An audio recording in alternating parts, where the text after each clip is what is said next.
এই কথাগুলো, এই কর্মসূচিগুলো জনগণের কাছে পৌঁছে দেওয়ার যে এবং এরপরে পর্যায়ক্রমে অন্যান্য অঙ্গ সংগঠন এবং বিএনপি দল। এই বিষয়টা কিন্তু বিএনপি রাজনীতিতে নতুন, কারণ আমরা যেটা জানি যে নির্বাচনের পূর্বে একটা ম্যানিফেস্টো তৈরি করা হয়, সেই ম্যানিফেস্টোতে আমরা কি কি কাজ করব ভবিষ্যতে দেশের জন্য আগামী 5 বছরে, সেই ম্যানিফেস্টো তুলে ধরা হয়। এখানে তার পূর্বেই যারা এই রাজনীতি করবেন, যারা জনগণের কাছে যাবেন, যারা দেশকে গড়ে তুলবার কাজ শুরু করবেন, তাদেরকে তিনি দীক্ষিত করে তুলবার কাজটি শুরু করেছেন।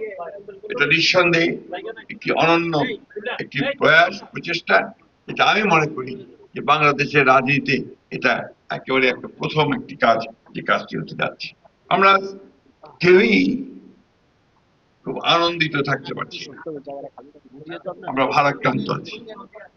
ভারাক্রান্ত এই জন্য যে আমাদের নেত্রী, বাংলাদেশের অভিভাবক, এখন যাকে এখন বলা হয় এক কথায় guardian of democracy of Bangladesh, আমাদের সেই মহান নেত্রী, যিনি কখনোই অন্যায়ের কাছে মাথা নত করেননি, দেশের স্বাধীনতার সার্বভৌমত্বের প্রশ্নে, গণতন্ত্রের প্রশ্নে কোনো আপোষ করেননি, সেই নেত্রী আজকে গুরুতর অসুস্থ অবস্থায় হাসপাতালে চিকিৎসাধীন আছে।